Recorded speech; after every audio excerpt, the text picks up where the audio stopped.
All right, now, everybody. Quiet, listen to me. We're going to start a show. Now, some of you people have been with me before. You know it's going to be a tough grind, but we're going to have a show.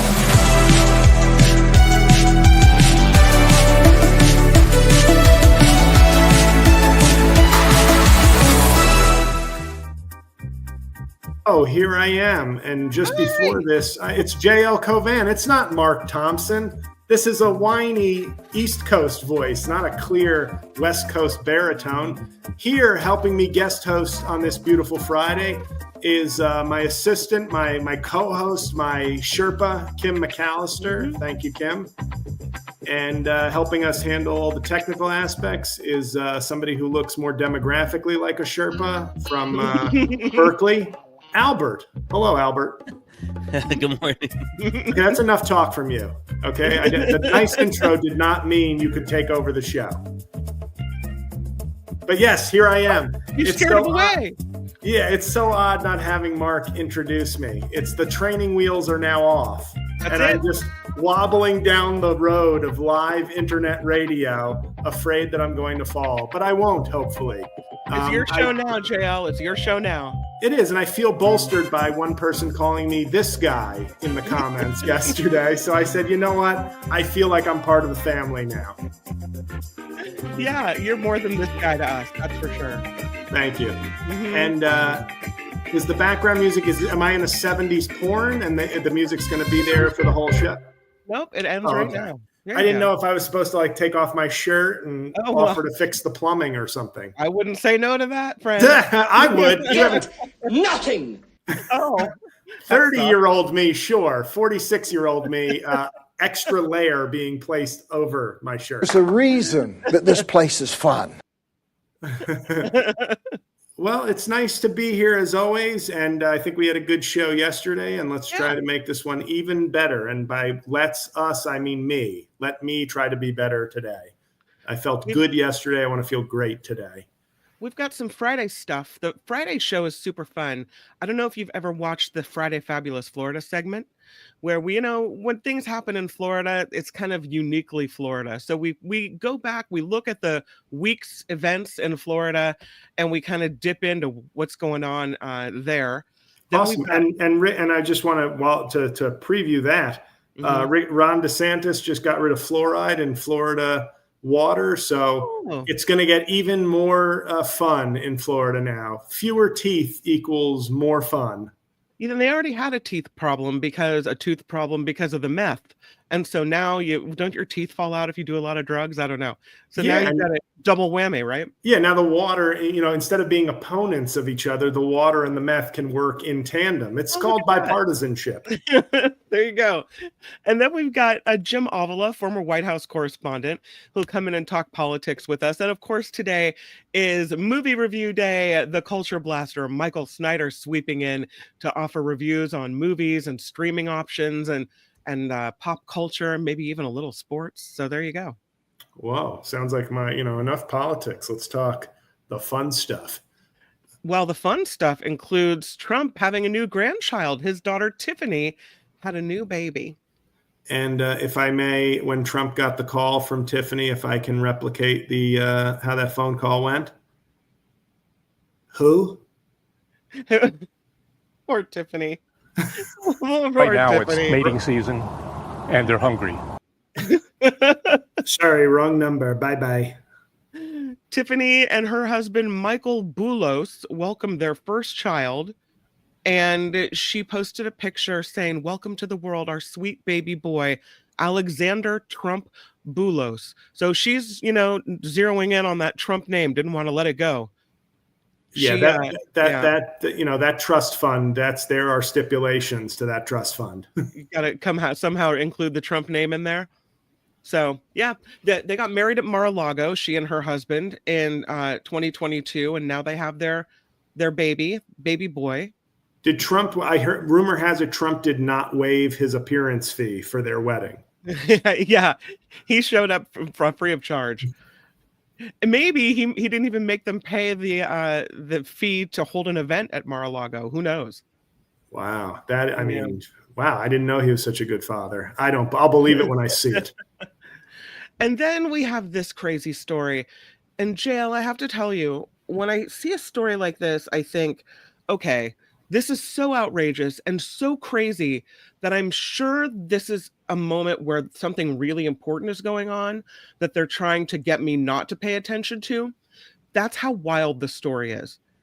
They're apparently at the Department of Homeland Security considering a reality show where immigrants would compete against each other for citizenship. What? Right. What indeed? What do you mean? Like a Hunger Games? Because I'll tell you this, it seems to me, JL, that in some, if not many cases, coming to America for some immigrants is a life or death situation. Yes. And so if you're telling me you're going to make people compete to get their citizenship, it's almost like a death match in a way, because if they don't win, you're sending them back to God knows what. It's such a flippant way to consider citizenship. It's tacky, it's gross, and it seems, there's Ice Barbie, and it seems very I guess you could say it seems very America, but it just seems so far below how we should be handling this. This is not a game for people. This is not a joke to people. This is their life. Now, I don't mean to show off that I'm a reader, but among the many, many books I read in 2024 was a book called The Chain Gang All-Stars, which is about a dystopian future in America where criminals, hardened criminals, fight on reality television for their freedom. And they have to, rise through the ranks and fight a number of fights. And then there are those championship matches where if they win, they are freed. And it's more like the dystopian novels and the dystopian future is kind of like an option on the table with the Trump administration. Because I think even if this idea is like a distraction of sorts, with Trump, even the distractions, I think, are like 10% serious. I don't think this is just like somebody didn't write this or AI didn't come up with this and go, this will distract the people. This is something I think they talked about and Trump said, roll out, see what the response is to this. Like, let's soft launch this and see what the response is, because either some people say it sounds cool, like my supporters, or the libs will be outraged. Right. And then we can like laugh at that and use that. And I think Don Jr. was in talks he wants to start a sports league. This is a little while ago, like where PEDs are allowed. I don't know what performance enhancing. So like take steroids, take testosterone, take HGH. Like, let's see the human potential like on its fullest display.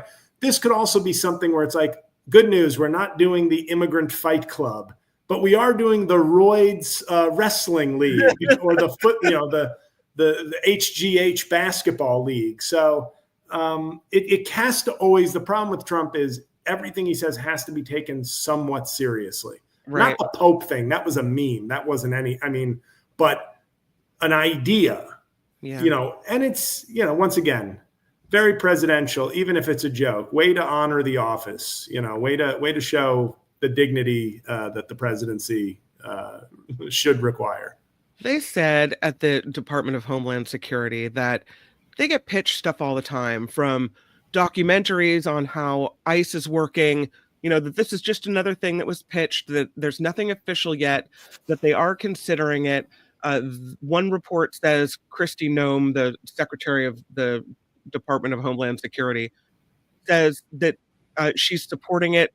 In the official word, she's neither confirmed nor denied that. But the idea comes from this Canadian writer who pitched this show, and the show would be called The American. The American. It's funny because Mark and I were last night, every night we talk about what the thumbnail of the show should be. And we were trying to come up with names. And some of the names that we came up with were the Green Card Games, which was my favorite, but we didn't go with that. Mm-hmm. Kristi's Green Card Games, Kristi's Ice Capades. Get it? Ice? Yeah, we didn't go with that. Kristi's Cruelty Games. We did end up going with America's Next Top Deportee. There was America's Own Hunger Games, the big, beautiful asylum race, deportation survivor. I mean, it's just, look at all the reality TV and you look at how this could go down. I don't know. It's Yeah, just it's so much wrong with it. I can't even say. I mean, would you watch the show like this, or is it something we just look away? I'll answer that in the private chat, but for Oh, public consumption, absolutely not. Never. never. No, Never I watching wouldn't. that. I couldn't. It's because talk about a slippery slope. Then everything. I mean, then we're going to just start televising executions. We're going to bring back gladiators. Like everything is on that. Every advance Right. we've made as a species is like on the table. It's one of those things where the right wing likes to say, they like to use humor as this all-purpose shield. Oh, the left can't take a joke. I'm not in a comedy club. Yeah. Like I defend comedians all the time, and I go, hey, whoever you are, if you don't like the jokes, it's a comedy club. It's a place for verbal and thought experimentation and pushing boundaries. The president is not a stand-up comedian, and he is not in a comedy club. So you don't get to have the defense of like, hey, it's just jokes. I don't know. When the president says something stupid, markets move. I think he needs to conduct himself with some seriousness. Here's the premise of the show. The pitch proposes 12 contestants would arrive by boat, specifically called the Citizenship, at Ellis Island in New York City, right? So after traveling across the United States by train and competing in various challenges, which would include rolling logs in Wisconsin or collecting gold in a San Francisco mine. Along the way, there's a gold mine in San Francisco. They mean the Sierra, but okay. Along the way, we'll be reminded what it means to be American through the eyes of the people who want it most. The outlet said the winner of the series would be sworn in by a famed judge or politician in front of the Capitol building. There would also be additional absurdly American prizes, such as 1 million American Airlines points, a $10,000 Starbucks gift card, or a lifetime supply of 76 gasoline. There you go. You know what? I wouldn't even mind. I mean, yes, I would. Let me put it this way. I would mind. Let me preface this with that. But if this were for like green card holders to become citizens, that is like garbage, but like kind of not like risking people, like not toying with people's lives necessarily. But the fact that it would be like, okay, before we kick you out of the country, here are your options. And it would do, and people would start to say, oh, it's too weak. And of course, Trump would pick either the hottest women or the strongest looking men, because he would want this to become more like wrestling. It's not just going to be some bookish, feeble guy, who's like desperate to survive. They wouldn't even get an audition. He'd just be like, go, you're going home. We're not even giving you a shot. It's a terrible idea from a terrible administration in an increasingly terrible country. I can't even. And it is, as you say, it is very American. I mean, the idea of reality shows and, how low we can stoop seems to be our new reality here. Yeah. Something else about Kristi Noem, the so-called Ice Barbie, wants her own private jet. Trump is getting his from Qatar, what have you. And now Kristi Noem says she wants her own brand new $50 million private jet. The Coast Guard making a last minute change to secure this plane for her, that she wants her own. Does she need her own? Does she, what? Can't she fly around on military planes? How does this work? I actually don't know. It seems like, but she is as for all the terrible people in Trump's orbit, she is like the Real Housewife of Homeland Security. Like, this is a very unserious person. Is it so that she and Corey Lewandowski can like resume their love affair in privacy? Oh, yes. She's a disgusting person. I don't know. And it doesn't shock me, because I think these people these are grifters. These are not talented people. These are people who are like, well, we're already milking, the taxpayers for everything we can get. Trump is normalizing self-enrichment. Why can't I at least enrich myself in terms of comfort? I'm not asking that it be my personal jet. I'm just very important to this administration and require, the lifestyle to which I'm accustomed. It seems like the Republicans' whole thing with the Doge and the cutting of costs and government waste, fraud, and abuse, they were going to come in and they were going to cut. They were going to, we're going to get this country back in the way we should be spending, and, get rid of all these extraneous expenditures like child cancer research and the National Weather Service and like all these things that we rely on. Just cut it all, just get rid of it. But we have money for Kristi Noem's plane. That we have money for. Yeah, it's right in everybody's face. And I keep saying I sound like a broken record, but I really underestimated even somebody as cynical about where our country is right now. The depths to which Trump's supporters would just sort of give him a blank check to do whatever he wanted, as long as it upset decent human beings. Mm-hmm. Like that, it's such a strange thing. Like this should, it's just, he's a cult leader. Moving on. Yeah. Well, one of the things Kristi Noem did want to do, in addition to getting her own jet, is get another 20,000 National Guard troops to help with these mass deportations around the country. They're requesting the additional troop enforcement. They're requesting that from the Pentagon to help carry out, they say, the president's mandate from the American people to arrest and deport criminal. This is from Kristi Noem, illegal aliens. Sorry, that's from the DHS Assistant Secretary, Tricia McLaughlin. She called them criminal illegal aliens. And so they have put in an official request for 20,000 National Guard troops, which I guess they take them from different states around the country and then they go help with these mass deportation raids. That's what happens there. They say it's not known what role the National Guard members would take in this immigration crackdown. Would they be involved in rounding up and arresting people, or transportation, or security? It's not known exactly how they'll be used. But whereas Trump would tell them, his instruction would be, remember Kent State? Do that. It's being, of course, immediately complained about, bashed by Democratic lawmakers, who are calling it abuse and misuse of the U.S. military and deeply disturbing. It is, but I will say that, sorry to interrupt, but I think at least, and these are the kinds of things where I feel like America needs to realize this sounds at least like her job, whether you like the policy or not. At least this is what this is. I kind of agree. This is everybody said immigration was their big thing. Oh, immigration, the border, immigration. This is what people voted for. And I think too often the country, and then nice Republicans, as they did in his first term, they try to protect the country from Trump. But I'm like, the country asked for Trump. And the only way the country is going to learn to not ask for more Trump is to get the full Trump that they're entitled to.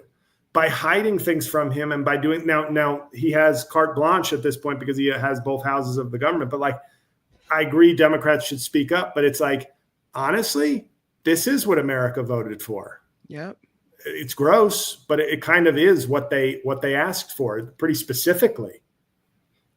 So we need to wallow in it, and we need to be, immersed in the worst of the worst, so that we can come out of this and realize this is not what we ever want to go again, a place we ever want to go again.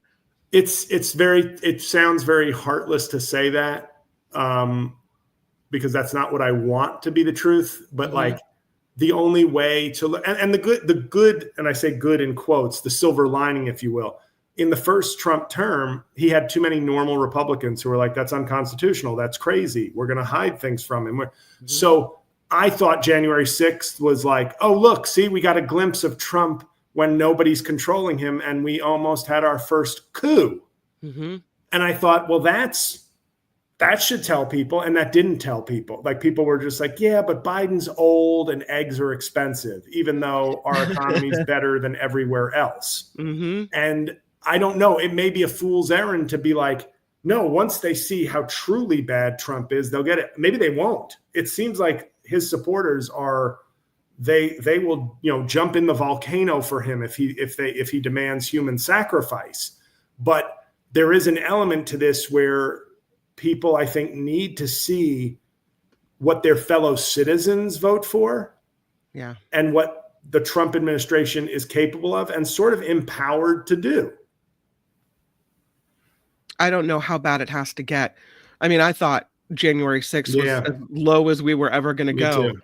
And I'm scared that we're only, a few months into this administration, and we're already talking about, the Hunger Games ICE edition.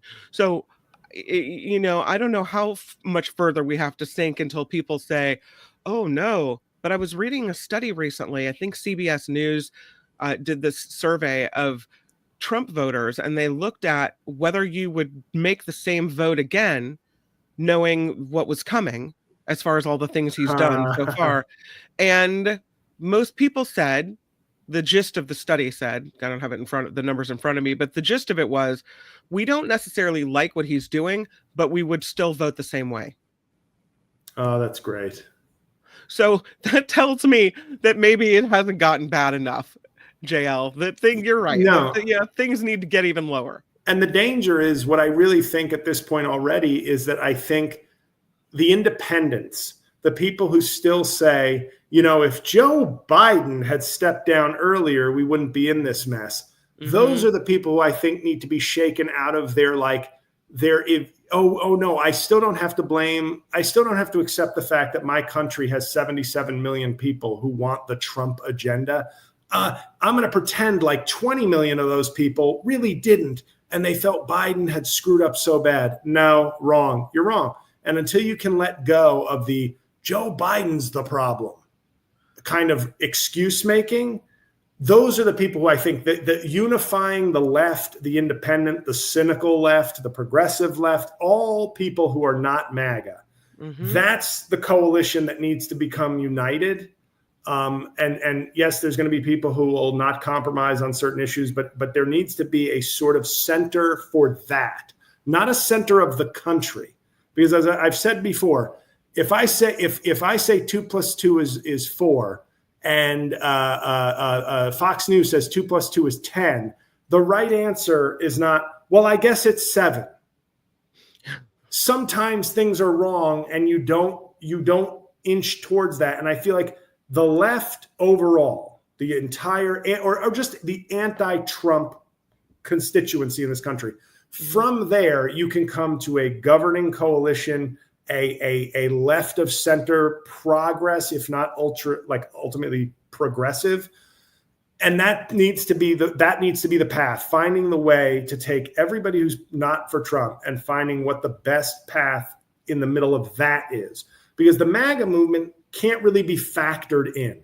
They have an unconditional love. My mom loves me very dearly, and she is not, I don't believe her love is as unconditional as the MAGA voters' love for Trump is. Like this idea, I don't like what he's doing. He seems like a mean person.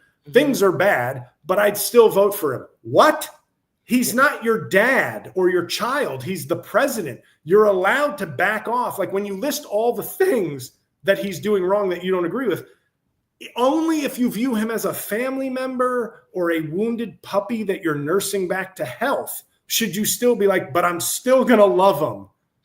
Like you shouldn't support him because he's a politician. You're voting for him as a politician, or you should be. What these people are voting for is a mascot, an emotional support animal, and you can't factor them in.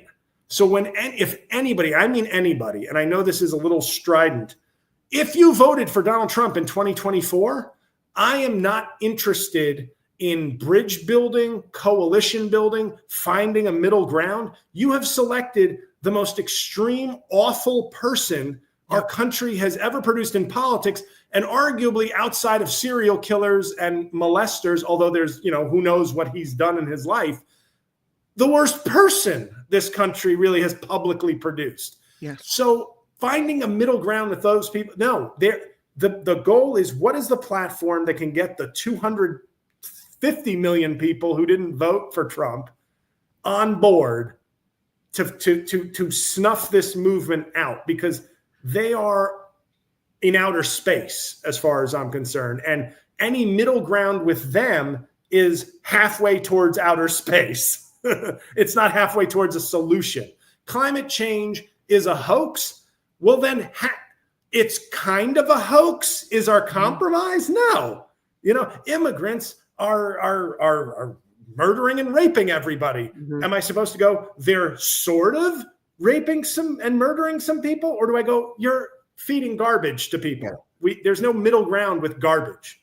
We have to find the middle ground of the people who believe that America is overall has a lot to offer and should do better. It's interesting. It's kind of the opposite opinion.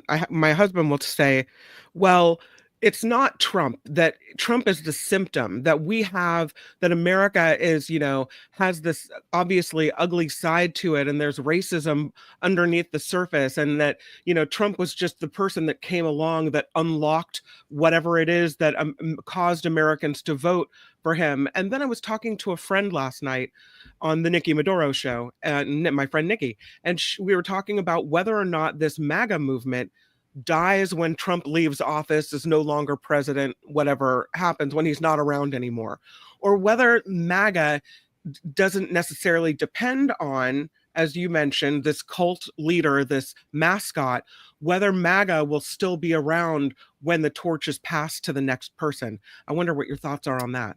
I used to think, it'll go away without him. I think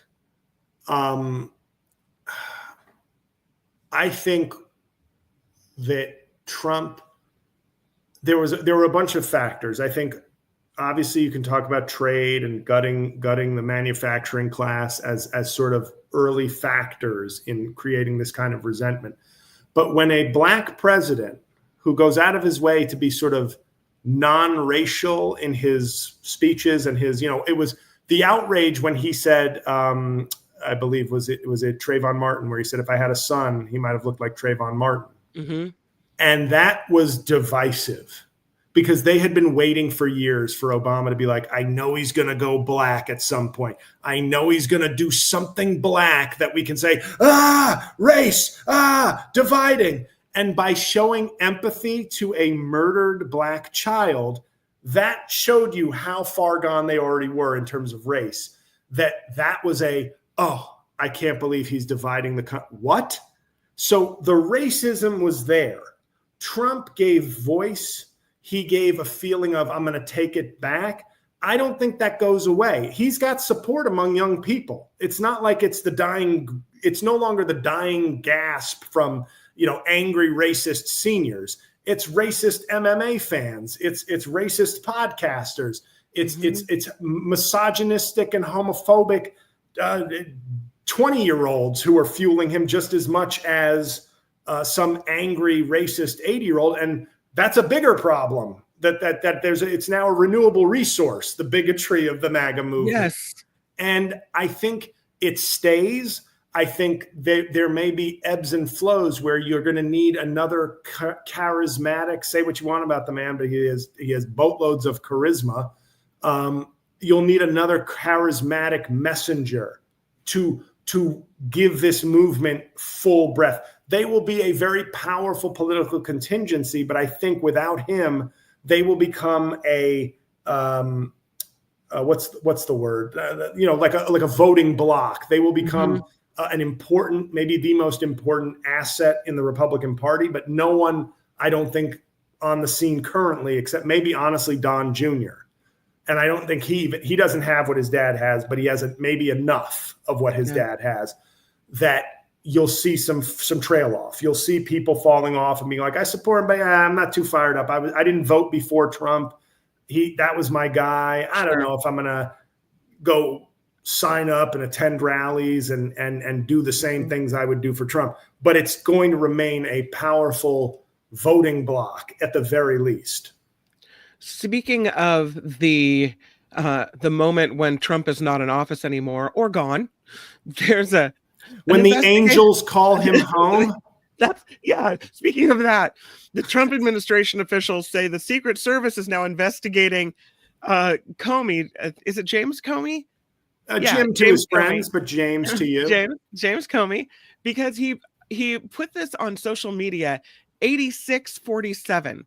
To 86 someone is to what? Get him out of there? Does it mean to kill them? I don't know if that's what it means. I think it has varied meanings. I'm pretty sure James Comey knows enough not to send out a message that means assassinate him. James Comey was the former director of the FBI, and now Republicans and Kristi Noem from the Department of Homeland Security say this social media post suggests a call for violence against President Trump. He wrote, "Cool shell formation on my beach walk," Comey, on this social media post, with a picture of seashells that looked like they were formed into the shape and into the numbers 8647. And so now it's kickstarted after Noem and Republicans got upset, thinking that he was trying to off Trump in some way, that it's a threat to Trump. And so now DHS and Secret Service are investigating James Comey.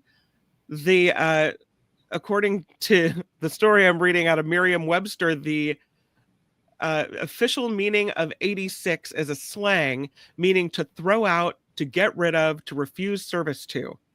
So I don't know. I read something today that somebody said it was originally a restaurant term. I'm just pretty sure that James Comey posted it as "get rid of" and not murder or assassinate. But they love any chance to be victims. You know what I mean? They or to manufacture some BS, and it's great. Go after James Comey. Congratulations. Now, if I'm James Comey, if I can be frank with the show, leave it alone. I mean, not that you should chill your own speech, obviously, but I wouldn't do that if I were James Comey. Not because you mean anything, but I would be like, do you want Trump to bother you? That would just be my advice if I were his friend. But since I'm not, I call him James Comey. Trump is convinced that Comey was calling for his assassination, and Trump spoke to Bret Baier on Fox News, and he said this: a child knows what that meant. He knew exactly what it meant. If you're FBI director and you don't know what that meant assassination. This is what Trump said, loud and clear. Now, he wasn't very competent, he said, but he was competent enough to know what that meant, and he did it for a reason, and he was hit so hard because people like me, and they like what was happening with our country, all this, and he is calling for the assassination of the president. I mean, I remember my third day of first grade when the teacher said, "Now, what's this number?" And I said, 86. And they said, "Do you know what that means?" And I said, "No." And I was so embarrassed because everyone else in the class knew that it meant to kill someone. And, the teacher held me after class that day, and I had to write on the board, 86 means to kill someone. So he's right. Kids know that from a very early age. There is video in this story, Albert, if we could pull it up, that was posted on X. But I don't know. It just seems like another interesting, non-needed expenditure to have this big investigation when James Comey is not calling for the assassination of the president. I mean, come on. That's just ridiculous. Apparently my dog is. Your dog is calling for the assassination. No, your dog is thinking it's ridiculous as well. That's what's happening. I don't know. She was found in a Kentucky trailer park, though. So I've often said to people, she is MAGA. Through and through. That is a MAGA background. If I've ever. That's why she was drawn to you, JL. Yeah, she heard the voice, the siren's call to all Southern Republican dogs. That's crazy. Trump is saying, I don't want to take a position on it, that it's going to be up to Pam Bondi, but that it's terrible. He called Comey a dirty cop, said if he had a clean history, I could understand, but he's going to let the DOJ make that determination as to whether Comey should somehow be penalized for making this type of comment. Well, I like that because I fully believe in the total independence and integrity of Pam Bondi. Yeah, right. That's what we. That's scary in and of itself. All right. Here's something else. I kept thinking that this whole birthday parade, the Trump birthday parade, was like it wasn't going to really happen, right? They're trying to cut costs. They're not really going to spend all this money on this. This is ridiculous. It's just talk. As you say, 10% of it's real. Yeah. Most of it's not going to happen. But no, it looks like they're moving forward. And now Trump wants to house the troops that he's bringing into DC to be part of this magical parade. 7,500 soldiers for this military parade. He wants to house them in government office buildings. I don't know if they put the cots up in the Department of Treasury. I don't know how this works. They're going all the Murphy beds are going to be pulled down. Like something. The parade will feature tanks and military planes and other equipment on the National Mall. The total cost of the parade, about $30 million. And the soldiers and equipment are expected to arrive in Washington in the days leading up to this June 14th parade. And I guess Trump is going to be watching it from a viewing stand along Constitution Avenue near the White House. There's going to be fireworks at dusk. Can I make a prediction here? Please. And this is a long shot. Lee Greenwood singing "God Bless the USA." I'm betting that will happen. Yeah. They'll have him sticking out the top of the tank with a microphone. Right. Yeah. I think this is what I like about this is, Trump, I think, views like violating the Constitution like a sort of punch card, 10th violation, get your next violation of the Constitution free. Or like a sticker book set where it's like, I'm missing one amendment. There's one amendment. And this sounds like he's like, what the hell does the Third Amendment do? It's the one nobody ever talks about, the Third Amendment. And it's the no quartering of troops, because this was a big concern. The same era where having a gun to be part of a well-regulated militia was a big concern. Quartering of troops was a big deal. And I would laugh if Donald Trump was like, just let the troops stay in your place. How odd would it be if he violated somehow, if they were out of hotel rooms and he ordered some place to house the troops? I'm like, did you just violate the third? No one had violating the Third Amendment on their bingo card, let alone as a possibility, and yet you found a way. Congratulations, sir. You've completed the violation of all the amendments. Great job. It's crazy. The big, beautiful bill, it ran into some trouble, my friend. The cuts to Medicaid, the health care for the poorest Americans, apparently weren't deep enough. It wasn't enough that we are taking money away from the poor. We want to take even more. So there's a handful of Republicans in their committee that said, you know what? We just can't vote for this. The cuts are not enough. When the wealthy get their tax cuts, I've said it before. Yeah. Who do you think puts money in the cups of the homeless people in our cities? It's wealthy people celebrating their tax cuts. You take away their tax cuts, all of a sudden, those unhoused people on the street are sitting there with no money. And it's basic math and economics. I don't know why this is such a big deal, but apparently it is. It is. And so they did go, it is a big deal in that, well, first of all, the poorest of Americans are getting fleeced, but also that the Republicans that decided we needed to cut Medicaid even more went against the president in doing this and wanting to cut even more, because Trump wants this big, beautiful bill. He wants it passed. He wants it to go in. It would be a success for him, another feather in his cap. And that there are Republicans that are dragging their heels on this. Kim, I'm sorry. It's an impossible choice. You can either kiss up to Donald Trump or starve poor people.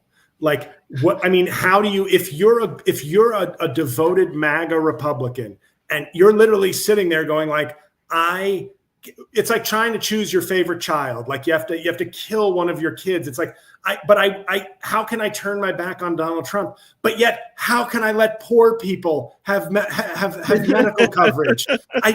This is impossible. You can't make me choose. Oh, Republican choices. Donald Trump's last day in the Middle East. He's flying home to Washington, D.C. now. And it was a very lucrative trip for him to the Middle East. Here's some of the deals. More than $200 billion deals between the United States and the United Arab Emirates. $14.5 billion of that, a commitment among Boeing, GE Aerospace, and Etihad Airways, as he promises to strengthen ties between the United States and the UAE. They made all kinds of deals. They got rid of sanctions in Syria. They had an agenda to go in and get all this done. So I guess you could call it a successful trip as he cozies up to all these sheiks and kings and Saudi princes and whatnot. Yeah, I mean, it's my favorite thing about his trip was when he told them, he's no longer going to lecture Middle Eastern leaders, which was code for kill whoever you want. I'm not saying anything. Apparently it's fine to kill people because, he's standing there next to people that we think have killed American citizens, and it's okay. He's standing there, sitting down, having tea with someone who was linked to Al-Qaeda and who had a $10 million bounty on his head from the United States. And now these are our friends. Yeah. Well, you don't make friends. You don't make peace with your enemies. With your friends, you make peace with enemies that can bribe you. I guess so. And things change quickly. All right. It's time to do something we do uniquely on Friday here on the Mark Thompson Show. It is time for Friday Fabulous Florida. It's time for Friday Fabulous Florida. There is a gigantic alligator in my kitchen. A look at the weirdest stories from our weirdest state.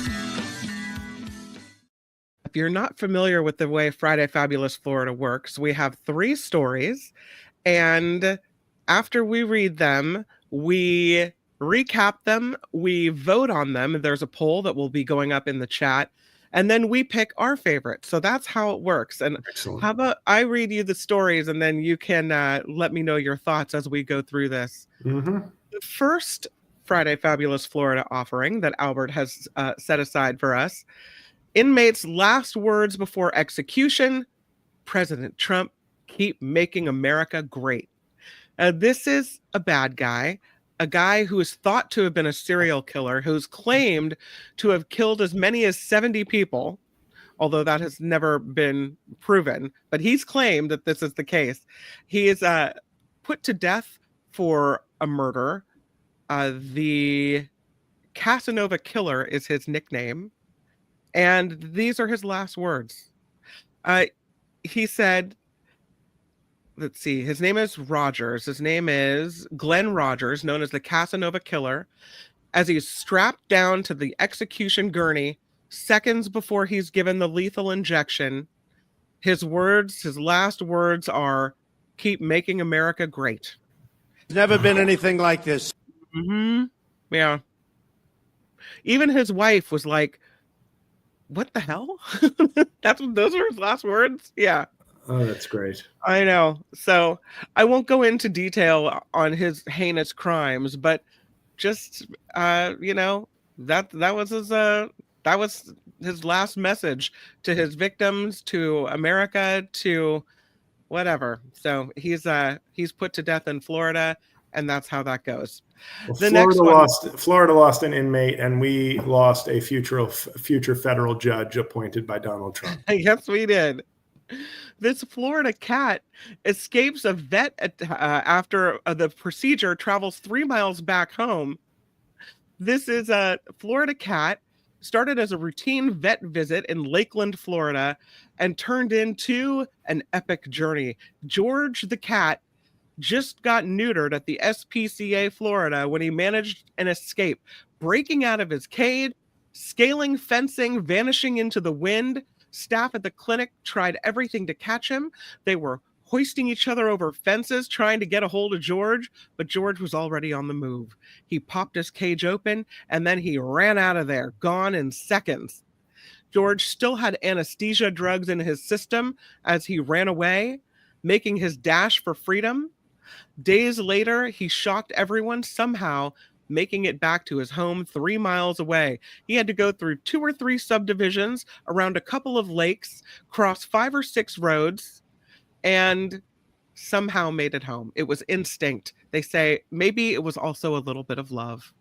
So there you go. George the cat, and That's a his beautiful story. magical odyssey. And lastly, how about this dog? This dog riding a jet ski in Florida. A woman enjoying a waterfront dinner with her boyfriend says she got a bit of a surprising show with her meal. There was a dog riding a jet ski around this marina. The video of this shows this golden retriever wearing a yellow life jacket. There he is, sitting calmly on the jet ski as it was pulled by a man using a water-propelled jetpack. He's up there somewhere. He appears very comfortable on the jet ski, doesn't fall off, and there you go. That would be interesting to be having dinner and seeing that. So there you go. So to recap, the inmates' last words, President Trump, keep making America great.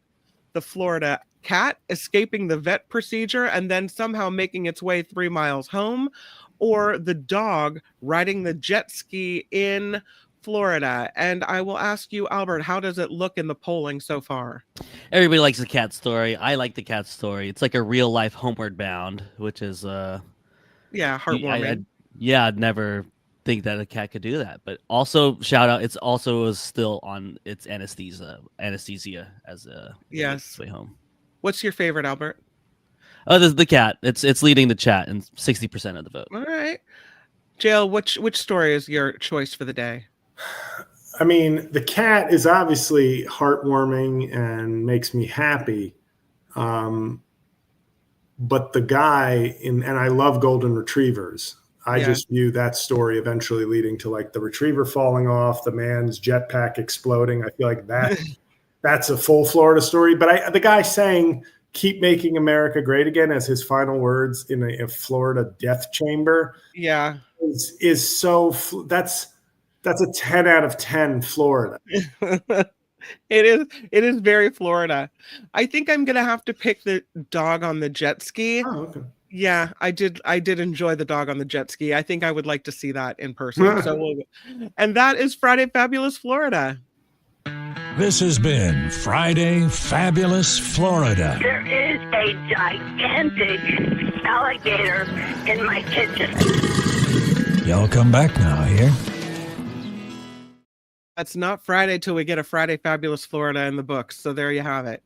We have former White House correspondent for ABC News, Jim Avila, joining us to talk politics. That is, we could go to it now, or we could do a little news first. What do you think? I defer to you. I'm good. Let's maybe warm up. Maybe warm up with some news. So want to warm up with a little news? Well, let's talk to. I don't want to pull a new muscle while talking to a professional. It's true. I know. Yeah, he is a professional. I feel like we should talk to Jim Avila because I hate to keep him waiting. Oh, okay. And we have a lot of politics to talk about. So let's do it. Let's bring in Jim Avila to the show. Welcome, my friend. The Mark Thompson Show. Here he is, Jim Avila. Hi, Jim. Good to meet you. How are you? Am I unmuted and everything? Everything working right? Everything is so great. This is D L Cauvin. This is Jim Avila. Nice to meet you. Yeah, JL. Nice to meet you. So one of the stories that we were talking about earlier is this whole, I don't know if you saw this Hunger Games kind of thing where the Department of Homeland Security is considering, but not officially approved yet, some type of reality show called The American, where immigrants would compete for U.S. citizenship, and then would be awarded uniquely American prizes like American Airlines points and Starbucks gift cards and whatever else. And they would have to go across the country doing these challenges like log rolling or panning for gold in certain states, all to get American citizenship. I don't know. What do you think, Jim Avila? That's very Donald Trump, that's for sure. It does kind of make a mockery of the whole system, but the system is all messed up anyway. I don't think it's a good idea. I don't think we should be toying with these people. They're coming to this country for serious reasons, most of them economic. Some of them are actually in persecution, being persecuted in their home countries. And to make them go through a series of games seems to trivialize the process and trivialize their quest for freedom and for the American dream, which is what immigration is all about. So no, I'd be very much against it.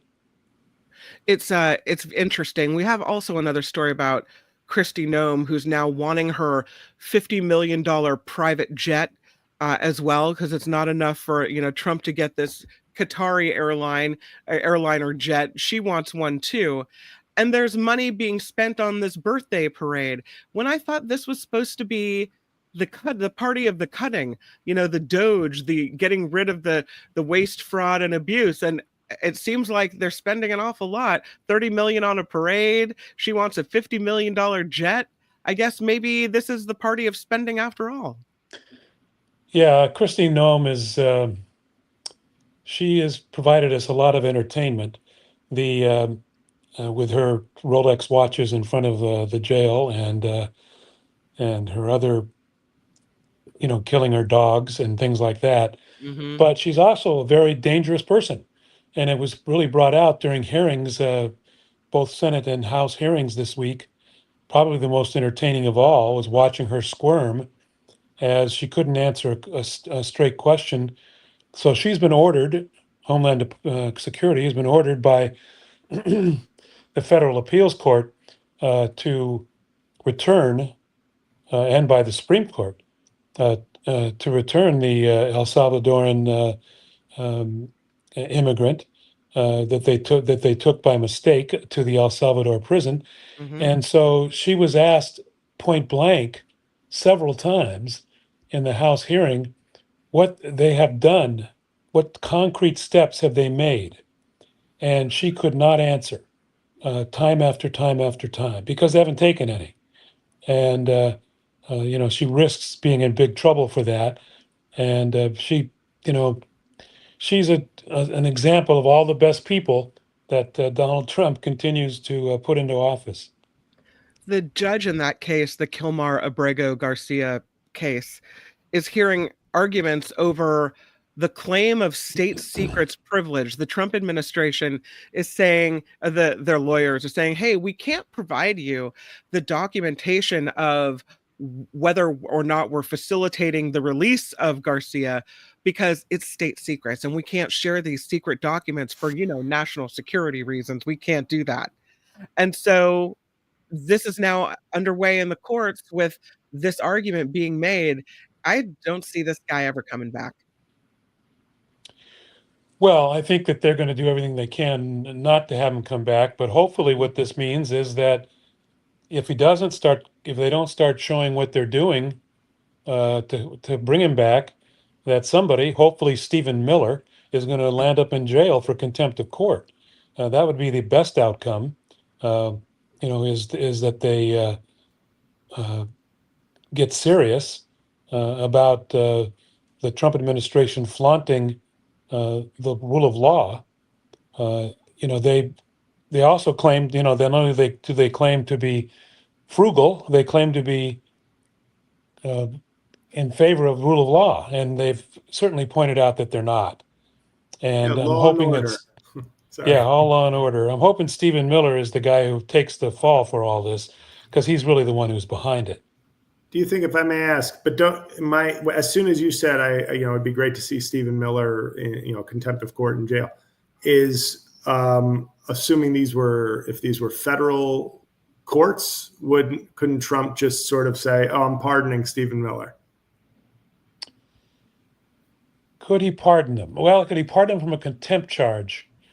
I have to say I'm not really sure. I'm not a lawyer, and I don't. He pardoned the Joe Arpaio. I think that was like a contempt of court issue, and that's why people are so up in arms, because it was like contempt of court is like a canary in the coal mine for what Trump has tried to do to the federal courts, which is like, I disregard your orders. I don't respect what you've laid down. So that's even, I think with Arpaio, it was a contempt of court conviction that he pardoned him for. So I'm just saying, I think I could see, I don't think he would allow anybody, if it was at all within his power, especially somebody so close as Miller.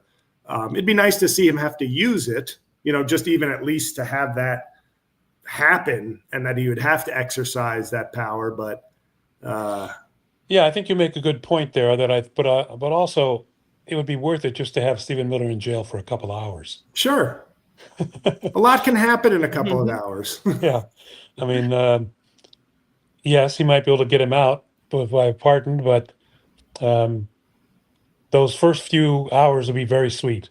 Yeah.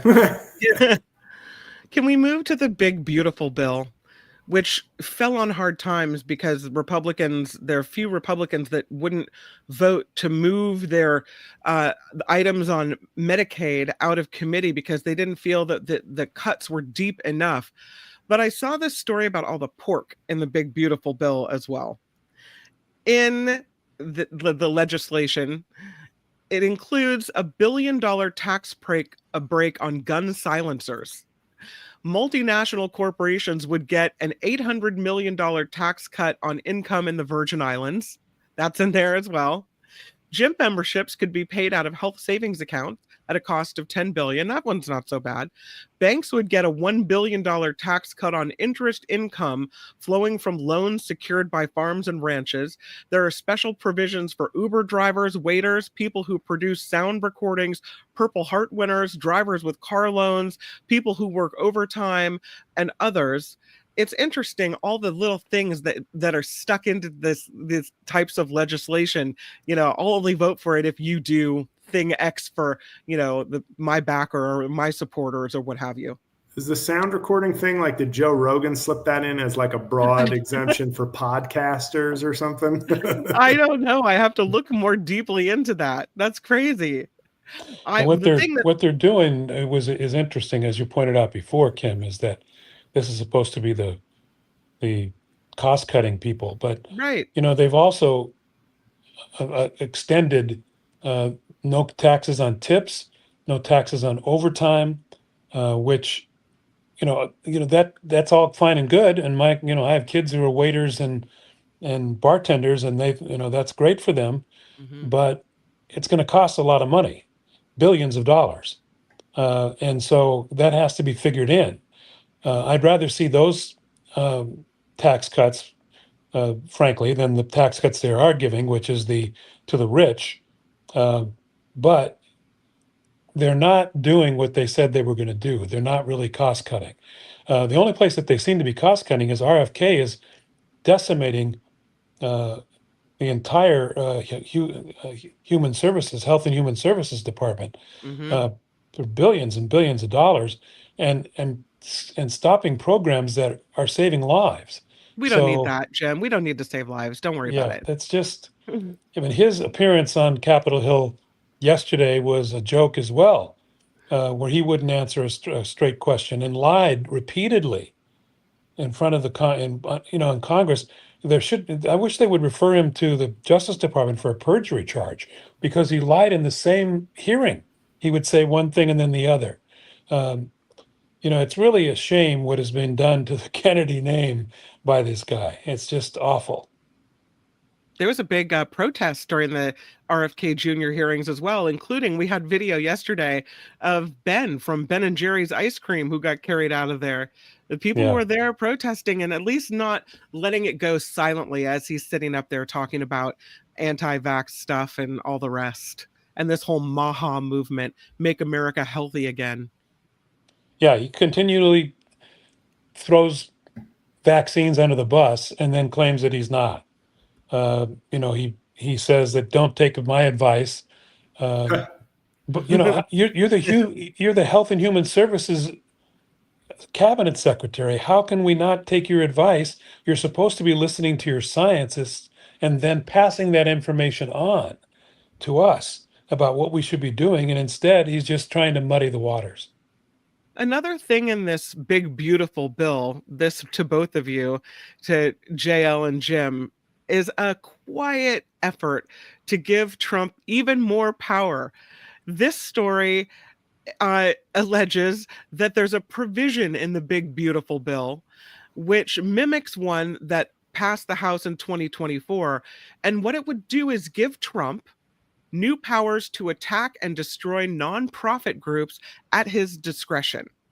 If it's adopted, the Treasury Secretary would be able to label a nonprofit as providing material support to terrorism on the sole determination of the Secretary, and that would lead to the nonprofit losing tax-exempt status and suffering reputational damage, and then likely it would go away. So even more power. Yeah, well, isn't that the whole purpose of President Trump's presidency, is to gain power and to continue to gain power. So, yeah, I mean, I think that he's, that goes right along with his thesis of what the presidency is. They keep finding unique ways to do it, though, to give him more powers and in these kind of go arounds, and I don't know. Before you know it, it's too late, and there he is with the power to destroy these agencies. I'm sorry, JL, go ahead. No, I was just going to say, obviously, this is the same way he has sort of used anti-Semitism, despite fighting anti-Semitism being a worthwhile goal and something worth addressing. It's more like he uses Jewish people as a battering ram for his own agenda. And claims, under the broad title of anti-Semitism, it's like, I'm going to use anti-Semitism to allow me to undo many things that I don't like that have nothing to do with anti-Semitism. And with this bill, I could just see him going, well, it'll start with, divest groups on college or something, people who want to divest from Israel. It'll start there, and then it'll be like, this guy from the ACLU has a Kanye West album. Well, Kanye's anti-Semitic, so no more, we're disbanding whatever these groups are. I think it's just leaving things to the discretion of Trump. Things should not be left to the discretion of any one person like that, but Trump is the last one person who should have this kind of power. But yeah, and I mean, I think to your anti-Semitism, the use of anti-Semitism by the Trump administration is certainly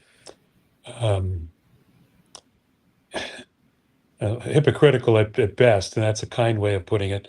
This is from the guy who said that they're all good people in the march in the anti-Semitic marches, and he's also the guy who employs Stephen Miller, who is the biggest self-hating Jew in the country. So to use anti-Semitism to take away funds from colleges and that kind of thing is certainly hypocritical by this administration. Mm-hmm. Can we talk for a minute about this book, this tell-all kind of book by Jake Tapper, and someone else wrote it as well.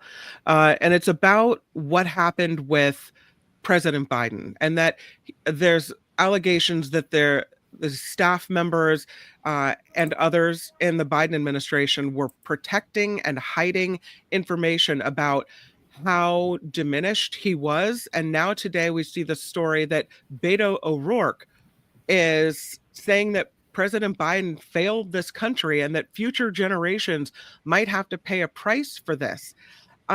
He's looking at younger generations. He's reflecting on what happened. He's saying in this Pod Save America broadcast that was released yesterday that Biden let the country down by paving the way for Trump's return to power, and that Biden should not have run again, that he failed this country in the most important job that he had. And that's not just for us, but for our kids and grandkids that are going to have to pay the price.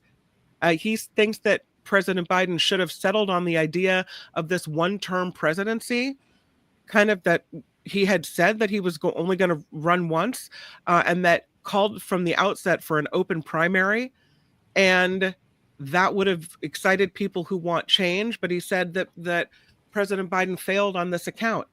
I think it's important to look back at what happened, but also, I don't know, it just seems like there's so much going on now, right now, in crisis mode, where the Constitution is being flagrantly discounted and dismissed, that to look back right now and to be making these, kinds of statements right now seems a little like let's not pay attention to what's important here.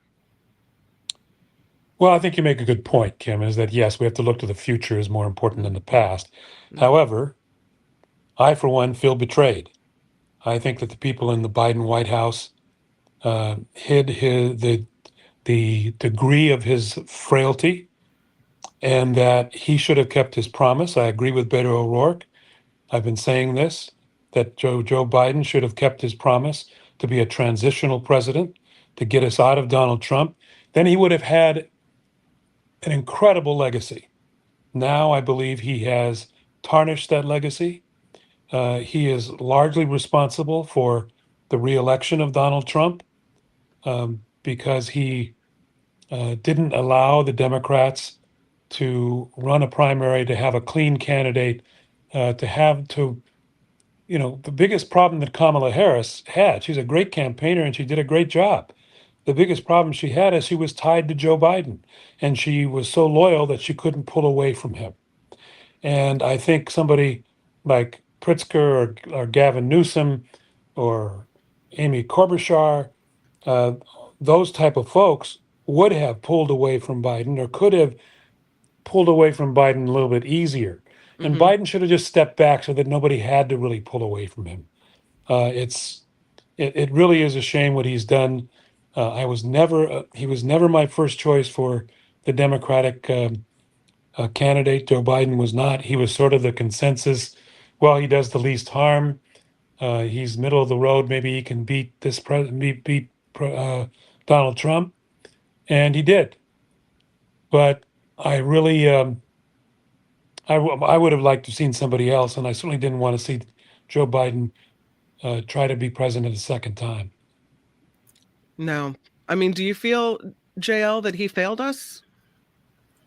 Honestly, I'm gonna be the I guess the Biden defender to a certain degree. I think in a perfect world, because I never interpreted Joe Biden's transition comment to be an explicit promise. And I'm not saying this in hindsight. I never personally interpreted that to mean I will be a one-term president. I thought it would have been very good politics and very good history for him to step down. If I'm giving my just take, because obviously anybody who runs for president, the ego is very supersized. Whether they act humble or not, it is an insane job to pursue. And I feel like it's only getting crazier to try and be president of this country.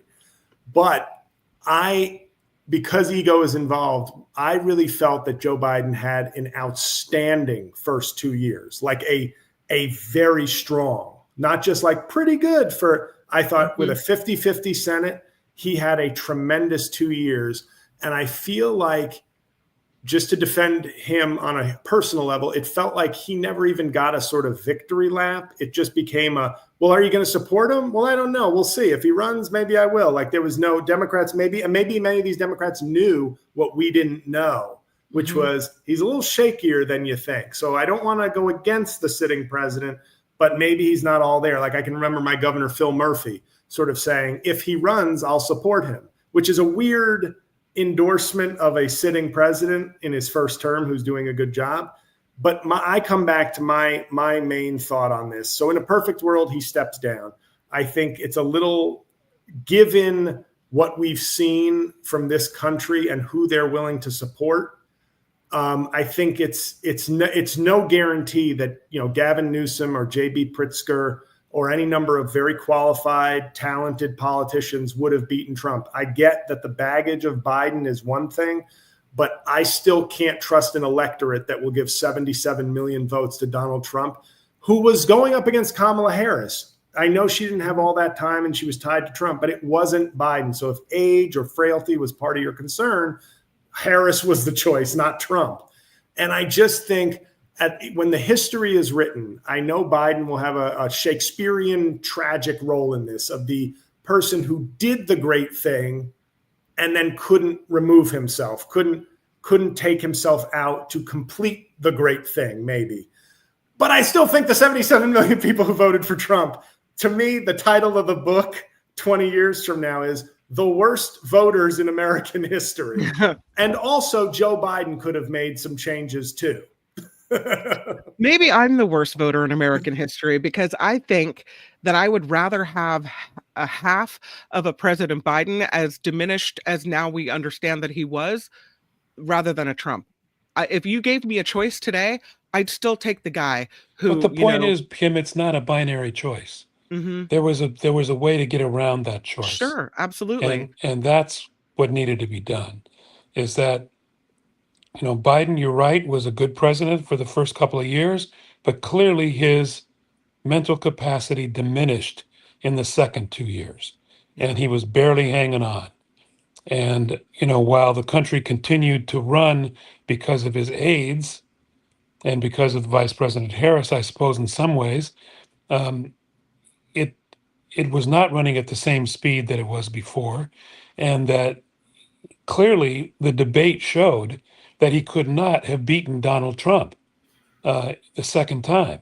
Mm-hmm. And, he believing that the fact that he believes he could have beaten Donald Trump, he said so on The View, is just crazy. Trump would have trounced him because he couldn't get a sentence out. He still can't. And God bless him. Yes, he will go down he would have gone down as a great transitional president, but he blew that. He totally blew it.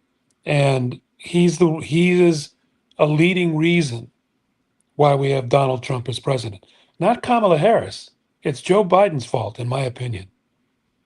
It's not the first time we've seen an administration or an inner circle trying to protect a president, or even a senator. I'm reminded of Senator Dianne Feinstein, who at the end, apparently her staff was doing her job for her, right? Reagan with an Alzheimer's diagnosis, and who knows how that played out in the final days of the White House, with people protecting him and making decisions for him. Calvin Coolidge still in the Senate. I'm sorry? Mitch McConnell is still in the Senate, defrosting. Exactly. It's like we accept this, we think this is okay, and now we find out President Biden, was more diminished than we thought as well. I don't know. It feels like, as you say, Mitch McConnell's still in the Senate. We have people that are in these seats that probably shouldn't be. Then we have this young member of the Democratic National Committee, David Hogg, who's trying to come in and shake things up and rouse these people out of these seats that may need to not be so comfortable there. And he's now under fire. They're trying to nullify his vote to be one of the vice chairs of the Democratic National Committee, because while they say we wanted change, maybe they didn't want this much change, or maybe now that, he's proposing some radical ideas that could cause money to be spent on seats that were previously thought to be safe, the Democratic National Committee, the long term, the old guard, is balking at what he wants to do here. Well, the old guard still controls. It's the establishment. The establishment is very difficult to overturn, and that's what some are trying to do. I mean, what AOC and Bernie Sanders are doing out on the road is tremendous, and is energizing lots of voters on the Democratic side. But they're going to have a tough time. If either one of them wanted to run for president again, wants to run for president this time, then I think that's going to be very difficult to get past the establishment. I mean, if you listen to AOC, both on TikTok or Instagram or in her speeches standing next to Bernie as you see him there, she is an intelligent person with great ideas, in my opinion. Will she win over the moderates in the party? Will she get support by people who want the status quo? I kind of doubt it, and I think that what happened in the last election, I still believe that a lot of that was not voting for Kamala Harris because of race and gender, and I think that AOC would have the same problems. And unfortunately, Bernie is too old, even though he's vibrant. I want to have his energy if I'm lucky enough to get that old. I want his energy. Yeah, I mean, it is great that he's got that energy, but we've seen how that can change very quickly. Yeah. And I'm nervous about Bernie Sanders because of his age. But those two are right now, well, along with Pritzker, are the energy in the party. And Buttigieg, who's out doing town halls and clearly laying the groundwork for a presidential run. Buttigieg was on Smartless, which is a pretty popular podcast with three actors. And he makes so much sense. Yeah. When you listen to him. And then again, there's the prejudice of him being gay. Yeah. Could he possibly win? The people who voted for Trump, the men who gravitated to Trump, that swing from Latin and black men, I think, on the masculinity issue, et cetera. Yeah.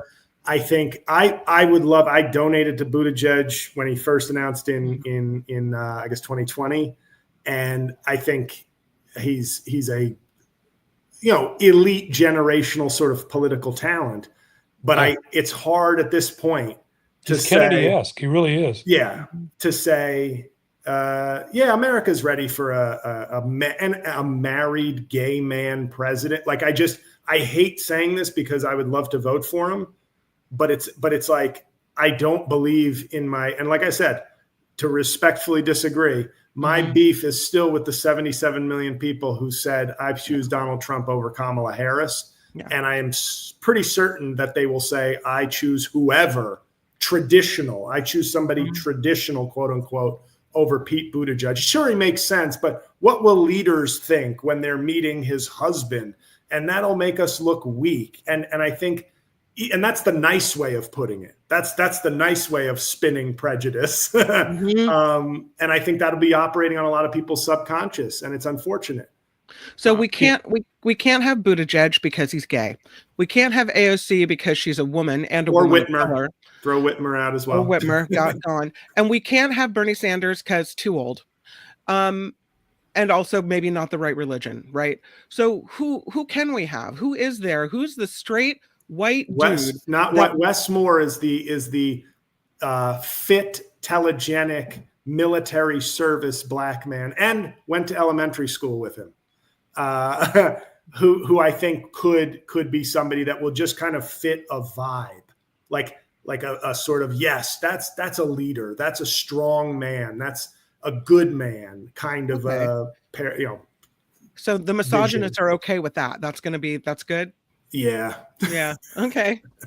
I'm not so sure. I really think that, unfortunately for us, for the country, it can't be a woman and it can't be a minority. And that's coming from a minority. I think the as you say, the American electorate is to blame for that, but it's a fact. And if you want to wrest control of the government from the Republicans and from conservatives, it's going to have to be more of a Pritzker, maybe Shapiro, even though the Jewish thing kind of harms him a little bit. Bashir from Kentucky, he needs I think a bigger national profile. Yeah, and I think that Wes Moore needs a bigger national profile too. I don't think that he's there yet. Yeah. Pritzker is getting there because of his strength. I mean, his problem is that he's not photogenic.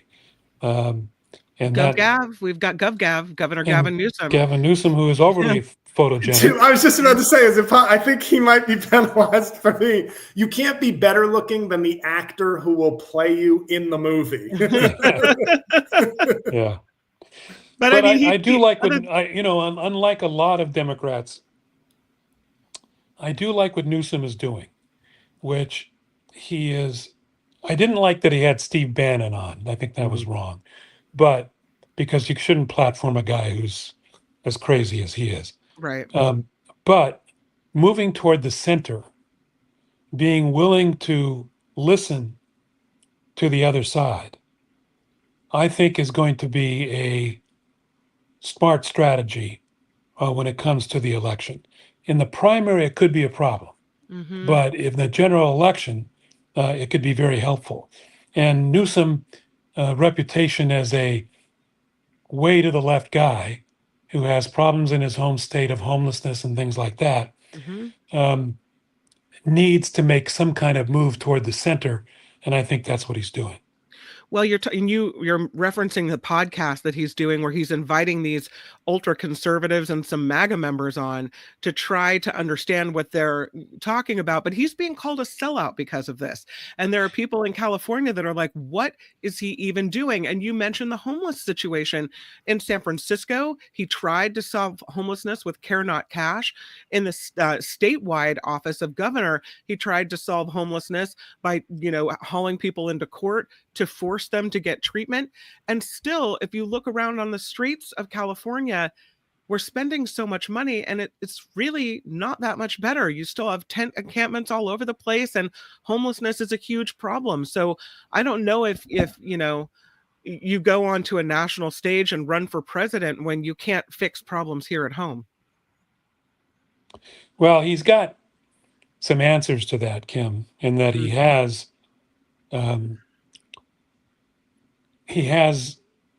enforced a crackdown on street encampments. In fact, just reinforced it this week. And in San Diego, where I live, they're enforcing that. Yeah. Now, does the liberal tendency in me not really like it? It really is a problem for my conscience.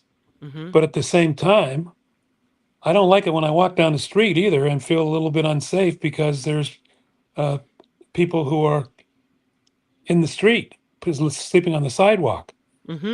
So, it's a real issue. It's a real problem. I don't know what the solution is. I don't think. I read Abundance by Ezra Klein, so I think I'm an expert now on solving this. Yes. I don't know what happens. And I think that no matter what Gavin Newsom does and entertaining these MAGA people on his podcast, most of America will see him as a liberal from California that is just too progressive. And he gets lumped into the same progressive boat as AOC. And he probably does not play well with middle America. That's what I'm looking at. I mean, But the difference though, Kim, is that and this is why I kind of think not to rule out Gavin Newsom. Gavin Newsom is Pete Buttigieg when it comes to taking on the conservatives. He goes on Fox, he has them on his podcast, and he can stand up to them. Yep. And he is very good at debating them. Yeah. And so I think that, I like him because of that. I've interviewed him. Yeah. I've asked him questions at a news conference. Maybe you have too, Kim. I have. He is very smart and very good on his feet. And, he probably won't be running against Trump, hopefully. But, if he's running against J.D. Vance, he'll wipe him out. And so would Buttigieg, to tell you the truth. Yep. So, it's a little early to be picking all these people, but I wouldn't totally rule out Gavin Newsom. And, the liberal in me isn't ruling out Pete Buttigieg either. Okay.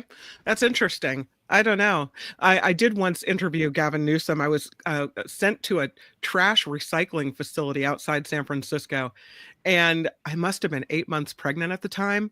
And he took one look at me, and there must have been, 15 to 20 reporters in a circle around him with, holding our microphones up. And he took pity on me. He's like, we got to let Kim ask the first question on this one because she just looks like she's ready to fall over. So that was kind. Can I say something on Gavin? I never interviewed him, but we did attend the same modeling school. It's true. I can tell by the way you But what I think he's doing with the podcast, which there's part of me that doesn't like it as the sort of righteous, why are you talking to these people? But I think his gamble, and it's a smart gamble, it may not pay off. I think what he's doing is there are a lot of simple voters in this country who I think they're like Joe Manchin voters, because Joe Manchin to me was like, he liked bipartisanship for the sake of bipartisan. Like he just liked that it existed, even if it was like bad. And so, like, I'm going to compromise on this just to prove that bipartisanship exists, even if it's worse off by making this compromise.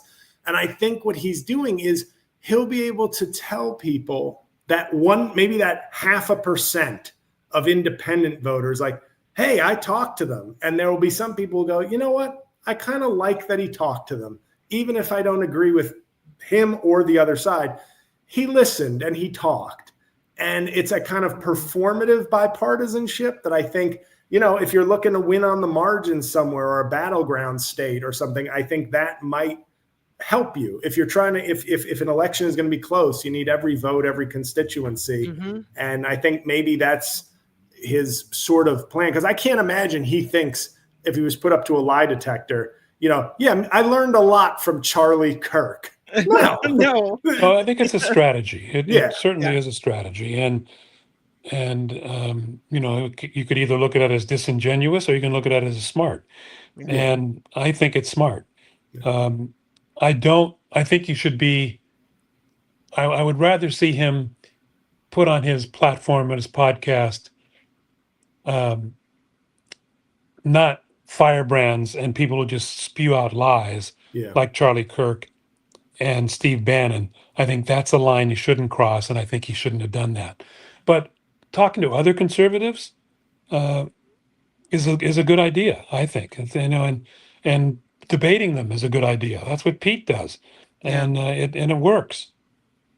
Let's move lastly, because our time with you is short, but let's move to this week, this Middle Eastern trip with Trump. And he got a lot of things done. He announced a deal with the United Arab Emirates to operate a massive data center complex in partnership with AI companies. Going to be the largest AI facility outside the United States. He's talking about an Iran nuclear deal in exchange for lifting of U.S. sanctions. He did lift U.S. sanctions on Syria. Would you think this is going to be called a successful trip? Or do you look at this trip and you look at him getting close to people that the United States once called terrorists, and like the leader of Syria, and had bounties on this man's head because he was a threat to America, or the Crown Prince of Saudi Arabia, who's accused of killing a journalist, an American journalist? Do you look at that as, ew, he's cozying up to the wrong people, and this really is puts a bad taste in the mouth of many Americans who look at maybe this region and don't see business deals and money, but look at it as this is a part of the world to avoid? Well, I think he likes gold plate. Yeah. And that was the kind of the reason why he went to Saudi Arabia. And, I don't get, and, maybe people smarter than me understand this, but he is supposedly America first, and we're allowing or helping the Arab countries become the AI leader, or as our Secretary of Education likes to say, our A1 leader. But that doesn't make any sense to me. That money should be in South Carolina, in California, in Oregon, to build, to build these things, these AI centers. Why do we want to farm that out? I don't understand that at all. I guess just to make these business deals, to say that you have money now being invested in American companies, that we're working together with the, these outside Middle Eastern companies, that we're merging, that we're cooperating.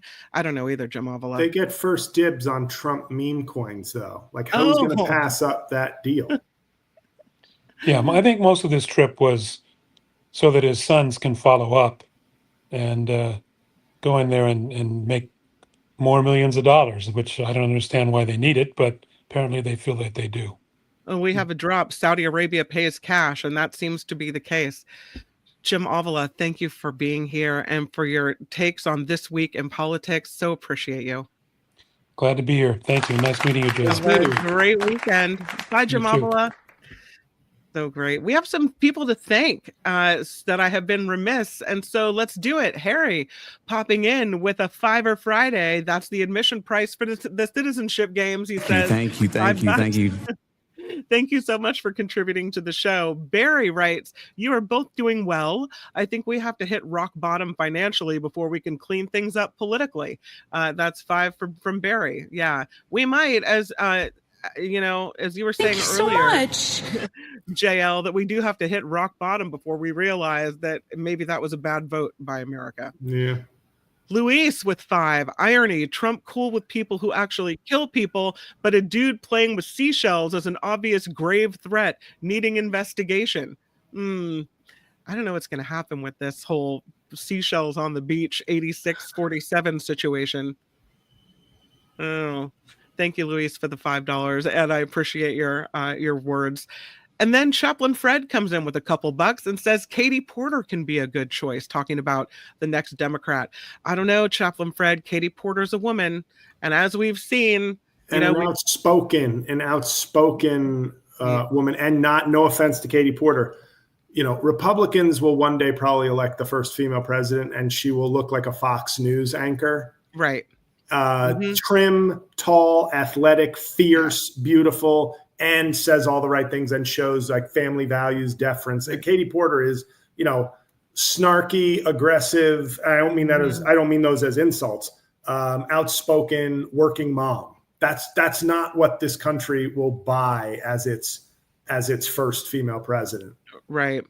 No, she'll have to have the proper wardrobe and the right makeup shading and the right beach wave curls. That will be the one they put forward. Yeah.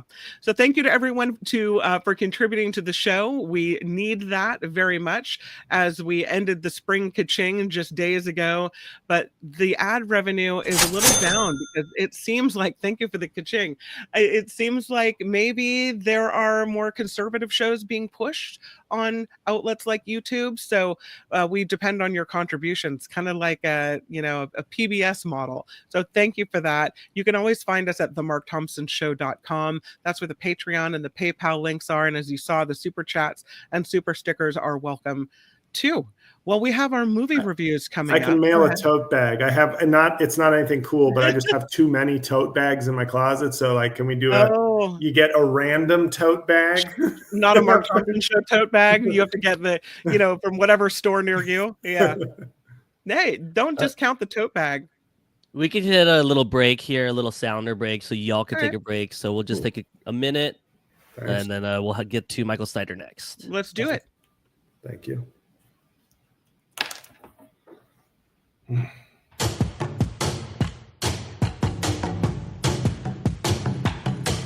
The Mark Thompson Show. Who's Mark Thompson? Feels great, baby. Let me kick down the door and talk to my cheap sons and daughters. No context will suffice to explain the hurt and anguish caused by my words. I apologize to all who have been hurt. I stand corrected. I misspoke. My words upset so many people. And I wanted to apologize to the Asian community, the Asian American community. God bless America. The end. There's never been anything like this. Do I hit it long? Is Trump strong? Huh? Who is having that conversation? It's fantastic. That's not fake. That's real. The science is ridiculous. How would you handle this? We could try ignoring it, sir. If you get it in order, you get extra points. Listen to me. I don't want to hear you. You cannot say you love your country. Where are my weed smokers at? This is a word from the Lord, and he's not happy.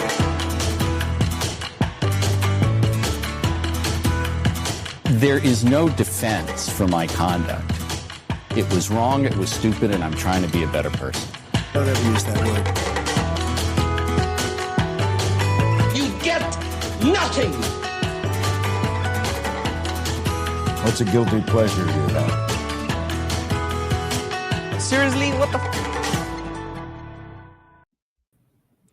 And we are back, and it is time to bring us. Oh, look at that. There you are. You're going to Ottawa. You're going to Canada.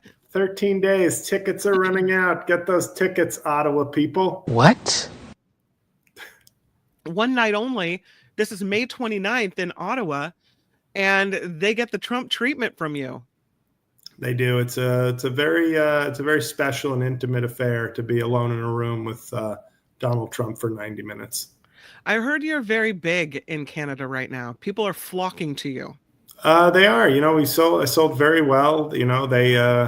I've spoken very highly. I've spoken very highly of Tim Hortons. He's a good guy, and he sells tremendous donuts. They're called donuts, and I sort of like them. I think when they become the 51st state, we can, maybe Duncan can have a wedding with Tim Horton, and they can become the Duncan Hortons. And have a lot of donut babies. They're called donut holes, and we can give them $5,000 per hole, and it's very great. Do you feel like when you're in Canada doing these shows that they take out their aggression on you? Like, are they yelling things at you? Like, we'll never be a 51st state. I think they enjoy it so much because it's like when I came out on stage, I started the show as Elon Musk. Mm-hmm. And then there was a local comic who did like 20 minutes, 25 minutes in between while I changed into Trump. Then I come as Trump, and they start with the like, boo, Yeah. And they can't help it. They enjoy, because I'm so deep in the character that they're just asking questions. And I made a joke during the show where I said, you see, some of you are actually very curious about becoming the 51st state because you're asking all these interesting questions instead of saying, no, sir, we will not respect you. And it became this kind of thing where they kind of buy into it, right. Both the levity of it, but also the asking real questions as if they have the real guy there. That's awesome. I'm sorry I won't be in Ottawa to see it. I love that. Most people won't be. Yeah, I just need those ticket buyers to be. It's going to sell out. It's absolutely going to sell out. Before we get to our movie reviews, the lovely Ron Cook has kicked in $50 to the show. Ooh. And he says, hoy es mi cumpleaños. Happy birthday to you. Un pequeño aporte para la casa. No puede pasarlo con mejores personas. And you lost me. A little something for the cause. I can't with major people. I don't know. The end. You got me on the end. I have limited Spanish, but thank you so much for the contribution. Happy birthday. Myra says happy birthday. I'm saying happy birthday. And you get the birthday balloons from me. So happy birthday and thank you for that contribution. Really, really nice. And again, we needed it. Louise with the $5. JL, go to Toronto. They need laughter. I did last month, and I announced it on this show. Yeah. He says their Leafs are a dumpster fire and they're about to flame out yet again. So they need you to lift them up because of their hockey situation. I made fun of their Toronto Maple Leafs in April, so maybe I did it. Maybe I jinxed them. Thank you. No. Luis also with another 5 saying MAGA's first female president, Lauren Bobo, a guaranteed happy ending. Oh, no. Yeah. All right, let's bring him in. He comes and he goes on a rainbow. We have Michael Snyder, the culture blaster, here to... Hey, Kim. Hello, JL. You're a big man. You're a strong man with tears in your eyes. I know you're crying for the country. I figure that's what's going on. Guys, I'm broadcasting from an undisclosed location this week. After all the controversy about James Comey's 8647 post, I fear reprisals from Mark for having tweeted 86MT earlier this week. You didn't. But you'll notice that we have JL today instead of MT. So maybe I was onto something. Maybe you were. Maybe JL is sweeping in as the new host of the show. I don't know. We're happy to have him here, and hello to you, Kim, and Albert. You're not happy to have me too? Okay, that's fine. Our wonderful audience, love you guys. You know, this is an odd duck of a week in spring because there are no true blockbuster movie openings, unless you want to count the latest installment in the Final Destination horror franchise. And I did not get to see Final Destination Bloodlines due to studio ineptitude, you know, meaning no access to a critic screening in Los Angeles, where I spend part of my time. And for those who don't know, the general premise of these movies is that attractive young people somehow avoid dying by chance. So death, presented as an invisible version of a, Jason or Freddy serial killer, inevitably catches up to them and knocks them off in unexpected and or horribly ornate ways that are often so absurd as to be comical, Grizzly style. And I've seen a few of these movies. And though I'd have bit the bullet and seen this one, I wasn't given a chance, and I won't bemoan missing it. So you're on your own. It appears to be getting good reviews, and it's kind of the highest profile release this week. I felt I just had to address it. So let's move on to what I have seen. And I will point out that, I'm kind of a consumer guide. So what should you watch this weekend? Well, I can't recommend The Weeknd's vanity project, Hurry Up Tomorrow, despite some typically slick and catchy music by the pop star, who, by the way, his real name is Abel Tesfaye. Well, anyway, he's playing a fictionalized, disturbed, and decidedly unappealing and annoying version of himself. Yeah, a great way to win friends and influence people. Even more surprising is that he somehow convinced Jenna Ortega to play a weirdo, destructive groupie who does this bizarre lip sync dance to one of his songs in his hotel suite while tormenting him. And I briefly thought I was watching Stephen King's Misery Karaoke. And then Oscar nominee Barry Keoghan, the guy who was in the Banshees of Inisherin, he's playing the Joker in the more recent Batman movie. He's also on board with this claptrap, playing the Weeknd's hyper manager. So I'm thinking, why did he do this? And he did have a significant role of note in the less than worthwhile pop music oriented TV drama series, The Idol. But The Weeknd wasn't playing The Idol in that show. In any event, this is considerably worse than the half-ass The Idol. And I'm sitting there in disbelief. And I wondered what made him think shooting this kind of befuddling, melodramatic, and tedious script was a better idea than making a concert film. I mean, he ain't that great an actor, especially when a glance from Ortega and a grimace from Keoghan speak volumes more than any of his overt histrionics. Then again, Ortega and Keoghan aren't done any favors by the screenplay. It's a mess. And, she's been very busy, Jenna Ortega, of late. She's in the recent kind of smart comedic horror film Death of a Unicorn, which came out about a month or so ago and is now available for streaming. And I'll talk a little bit about that later in the segment. But, I guess the woman wants to work. She's got Wednesday coming up, series 2 or 3 of the very popular Netflix series based on the Charles Addams character of Wednesday Addams. And, I'm looking forward to that. But this does her no favors. That said, Hurry Up Tomorrow is in theaters starting today. I'm going to take it that you're not recommending that one. No, I'm absolutely not. And congratulations to the Weeknd's fans who will show up to see him in this. But, good luck. Yeah. And God bless you. All right. Here's a movie that is not going to make it to all of the multiplexes across our great nation. It's called Sister Midnight. And it's all about an arranged marriage between a mismatched man and woman who are living in a ramshackle, overheated Mumbai neighborhood.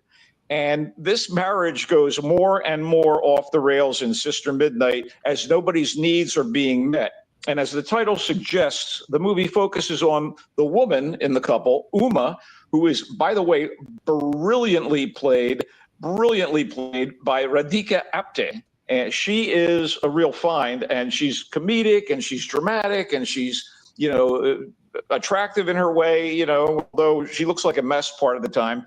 But she's fantastic in this. Uma becomes increasingly unhinged, even animalistic, and both physically and mentally ill as her situation with this guy continues to get worse and worse and worse. And she also has to deal with the disdain of those around her. And it all starts to get to her. So like the neighbors are constantly like rolling their eyes at her and her behavior. And everybody knows, because the walls of this place where they live are thin, that their sex life is like non-existent. So Uma is stuck in this tiny hovel while her socially and sexually inept husband is at work. And through this horrible circumstance, she's moved to vulgarity in her language and behavior, and she does some things that even go beyond that. Sister Midnight sounds fun. It's bizarre and it's comedic, and it is full of shocking, surreal moments that I don't want to get into. I will say it's not like anything I've ever seen before, and that is a good thing. It was written and directed by There's Karan never been anything Kandhari. like this. Thank you. And it is in Hindi. It's in Hindi with English subtitles, and I just was completely wrapped up in it. And again, you've got this franchise tentpole opening across the country, and don't we have a horror movie every week, Kim? It's like every week brings another horror movie. And this week may be the big release of the week, but there are movies like Sister Midnight that have horror that's kind of implicit in the story and in how it plays out. And it is so much more satisfying, such a better film. So I do recommend it. It's in select theaters, and I'm sure it's going to be available on streaming at some point. And if you're adventurous, check it out. I think you'll be rewarded. So Netflix. So where can I see that again? Select theaters, and like I said, in the past, I hope your theater is selected. I get that from Dave Letterman. But all right. Netflix puts out a lot of material. They acquire various and sundry TV shows from abroad. They finance TV series here and in England for play across the Netflix platform worldwide. And they also do some original movies, which is to their credit. And sometimes they're kind of movies like Roma, that elegant Alfonso Cuarón film that was in the Oscar discussion. And sometimes they make just feel-good films that may get released to theaters at the same time that they drop them on the streaming service. And one of those movies, a kind of a populist version of their film slate, is Nonas, that came out a few days ago. And, I saw this one, Michael. I saw this one. I'm happy you did.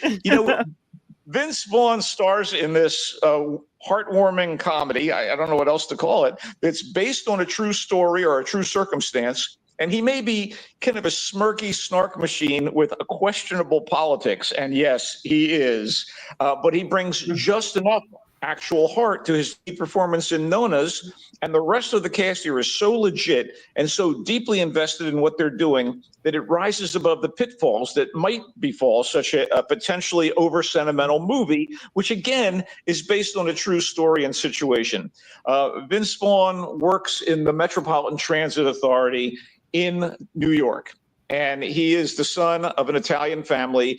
He was very much his grandma, Nonna, and mother's boy, and loved their cooking, the Italian family gatherings, the cuisine that brought back memories of his childhood when he would taste it as he grew into adulthood. And when his mother passes away, she leaves him insurance money. And one of his best friends, who is played in kind of uncommon fashion, because you hardly expect to see him doing a role like this, but it's Joe Manganiello. He often plays like hard men, but he plays Vince Vaughn's best friend, and he's married to, from The Sopranos, Dre DiMatteo. And so they got real Italian actors to play. All this kind of what do you call it, non-traditional casting. They cast Italians here. Yeah, and, except for Vince Vaughn, who doesn't seem very Italian to me in this movie. Maybe he could be. He certainly seems thuggish at times, not to say that there's a blanket, criminal vibe to all Italians.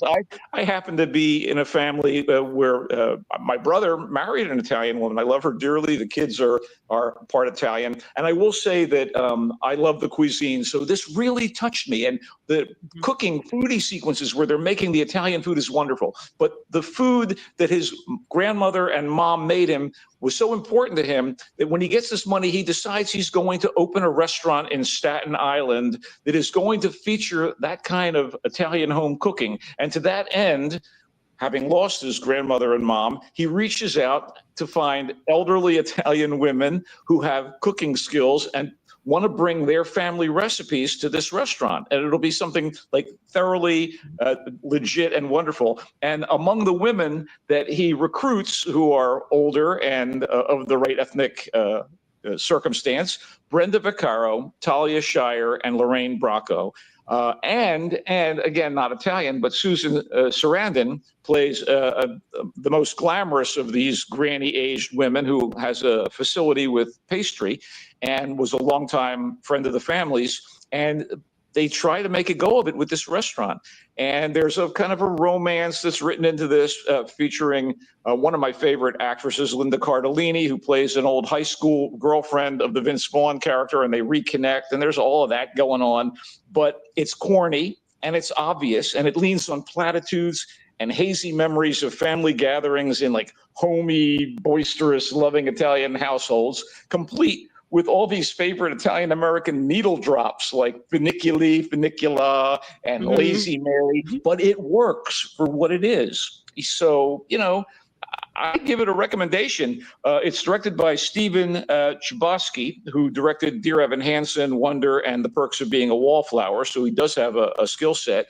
And again, the supporting cast is so wonderful and so of their characters that it was hard to resist this thing. And even as corny as it got, it didn't bug me. It didn't bug me. What was your feeling on it, Kim? I didn't love it until the end. And you have to see the end because that's when the real nanas are shown.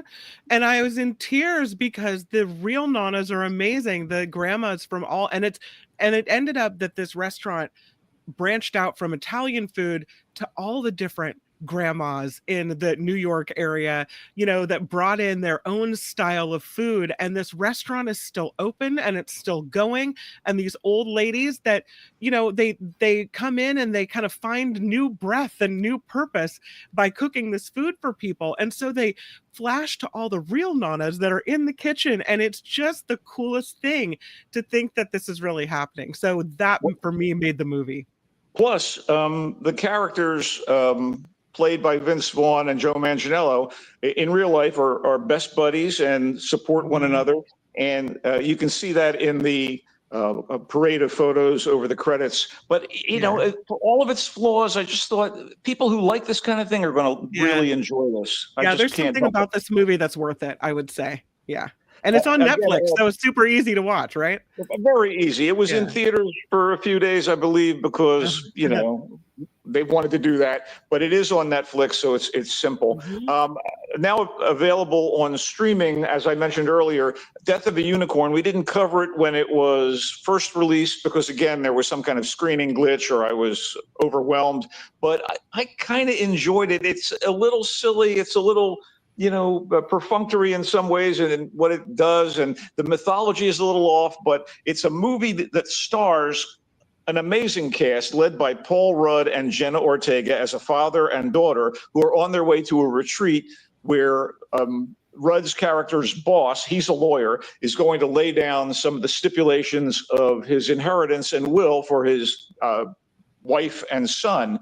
And the wife, first off, the boss is played by Richard E. Grant, and he is, of course, top notch. The wife is played by the too infrequently seen Téa Leoni, and the son is played by Will Poulter, who is everywhere lately, the British young British actor who has been in the Marvel movies. He's just been all over the map, and he's obviously a talented guy. And there's even supporting work from an actor, Anthony Carrigan, who people love from Barry, the sitcom Barry, and is also showing up in the new Superman movie. So you got a really top-notch cast, and it's an interesting concept. Director, screenwriter Alex Sharpman has put together this mythology about unicorns on their way to meet with the boss. Rudd, as the father, is distracted on the road and hits an animal, and it turns out to be a unicorn, and it has magical qualities and connects with the daughter character. And when they get to this kind of remote location where the boss and his family live, this kind of lush mansion type area in the woods, the unicorn turns out to have at least a mom and a dad, and those unicorns are angry. And we get these like sweetness and light concepts of unicorns from, My Little Pony and what have you, but these are depicted as like monstrous and angry unicorns. Wow. Yeah, don't kill a unicorn because it's trouble. No. I enjoyed it. It's satirical, maybe not brilliantly so, but the performers are good, and it's kind of an original sort of film. It's not something, again, I mentioned Sister Midnight was not something I'd ever seen before as it was presented. And I feel the same way about Death of a Unicorn. They took a few chances. It's ambitious. It has some funny moments. And even if it doesn't really work in toto, it's not the sort of thing that I would say you should avoid. The movie with The Weeknd, forget about it. But this is kind of interesting. And, if you don't like that monster quality, don't bother. But if you do, this is kind of cool. So that's it for films. We have a little breathing room. We can talk a little bit about streaming TV shows and what have you. Can you give me a minute or two? Sure, absolutely. We're coming to the end, but please, you can run through the streaming options quickly. I know people are looking for stuff for the weekend. Okay, I got to say, prefacing this, Andor, the Disney Plus series, Tony Gilroy's triumphant Star Wars prequel series detailing the events leading up to the film Rogue One, starring Diego Luna as Rebel Cassian Andor, Stellan Skarsgård as the spy master Luthen, and Genevieve O'Reilly as Senator Mon Mothma, wrapped up this week with a pod of 3 episodes. It was 4 weeks. Each week was 3 45-minute episodes, amounting to a little mini movie if you watch them all together. And they are the years leading up to the events in Rogue One. And it is the smartest, the most adult, the most satisfying Star Wars thing in memory since the first 3 movies that were released back in the day.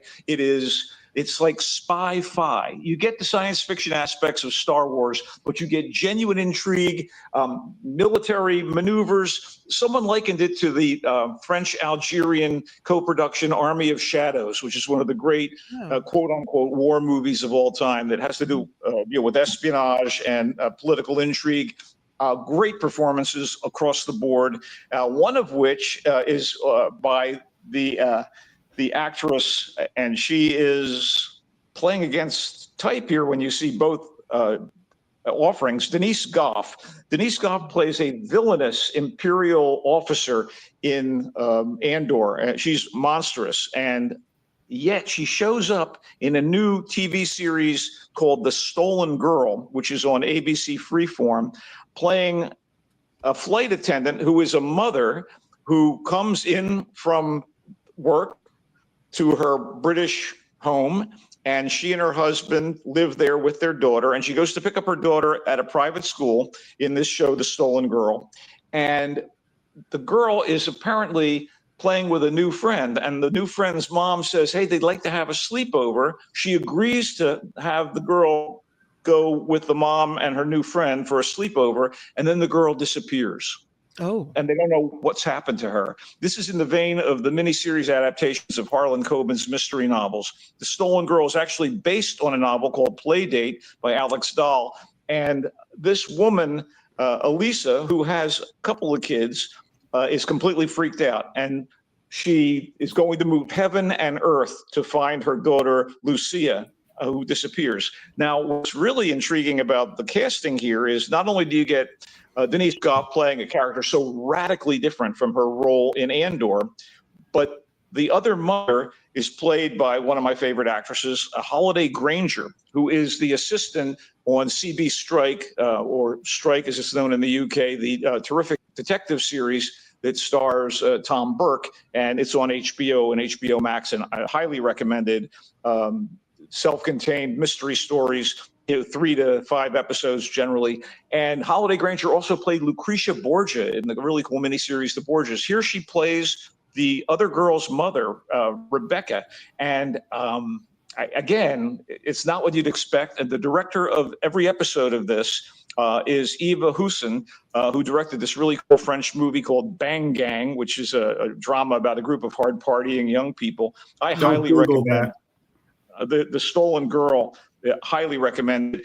And I also want to say welcome back to Natasha Lyonne as Charlie Cale. Poker Face Season 2 is on Peacock. And Charlie, as you may know if you watched Season 1, is a wisecracking, scruffy, a psychic female 21st century equivalent to Peter Falk's Columbo character, complete with the wacky standalone mysteries each episode that begin by depicting the crime and lots of subsequent snark from Charlie, but with an ongoing plot about bad guys tracking her down to kill her for a transgression in Season 1. Now, if that continues in Season 2, I mean, I'm not telling. But one of the cool things about Poker Face is that it's the brainchild of director-writer Rian Johnson, who has made, among other things, the star-studded Knives Out mystery movies that are so fun and funny. And this series, Poker Face, features a parade of renowned actors as suspects. I mean, last season's guests included Adrian Brody, Benjamin Bratt, Ellen Barkin, Chloe Sevigny, Little Rel Howery, one of Mark's favorites. And in the first episode of the new season, the amazing and acclaimed Cynthia Erivo, who, of course, has been getting so much attention for her performance as Elphaba in the Wicked movie. She does a tour de force performance that I kind of don't want to spoil it, other than to say she is absolute greatness in that first episode of the new season of Poker Face. Loved it. Okay. All right. I love it. Let's do a little recap. Your first movie that you reviewed was Hurry Up Tomorrow. It had you in disbelief, not in a good way. You said the script was a tedious mess, not recommended. Hurry Up Tomorrow. Hurry up and don't see this one. Sister Midnight. Wait. Jenna Ortega and Barry Keoghan are caught up in this. Oh, yeah. You still say don't see it. Right? Oh, yeah. Yeah, okay, don't do it. Sister Midnight. This is an arranged marriage movie. You said it had great acting. You called it bizarre, but yet comedic, not like anything you've ever seen before, but you really liked this one, and you got totally wrapped up in it, and you recommend Sister Midnight. Nanas, you called it a heartwarming comedy with a great cast of nanas. You said it works for what it is, and you recommend it. It's on Netflix. Also, Death of a Unicorn. You enjoyed this one as well. You said it was a great cast, thought it was original and ambitious. You said it might not completely work, but you recommend The Death of a Unicorn. As for streaming options, Andor, you called it the smartest, most satisfying piece of Star Wars film since the first 3 movies. That's Andor. You recommend it. The Stolen Girl, you said it's not what you'd expect. Highly recommended The Stolen Girl. Poker Face Season 2, you loved it. You don't want to ruin the plot for us, but you say that is worth it as well. And that's it. Thank you so much, Michael Snyder. Awesome. Hey, you're very welcome. Yeah. I'm in mourning, by the way. My Golden State Warriors faltered without Steph Curry able to play over the last 4 games of their series with the Timberwolves. And I still got my Giants to root for. And JL, love the work you do with Kim. And when you're dropping in with Mark, always a pleasure, man. Thank you. Nice to meet your avatar. He comes and goes on a rainbow. Bye, Michael Snyder. So long, everybody. To the end of the Mark Thompson show. JL, you made it through 2 days, and I'm super impressed by you. This is not easy. You guys are good. Got to drop a couple bucks to the RV fund. Peeps, watch our fave X-Files off hours and let the ads run. All right. Thank you, Scott Rittenberg, for the contribution. Thank you for contributing. Everyone that has popped into the show with a contribution, we're so grateful. Thank you for being here, for participating. And on Monday, we've got a great show coming up as well. A history professor, Greg Grandin, will be here talking about the ideals of America and what happened to them. Also, we've got Gary Dietrich. We'll talk politics with him. That is Monday on the Mark Thompson Show without Mark. And that's it. Thanks, JL. Have a great weekend. Thank you. You too. Yeah, have a good one. I really appreciated you being here. I'll miss you on Monday. Well, thank you. That means you want to come back? Come on back anytime. For the Mark Thompson Show. Bye-bye. All the time. Bye-bye.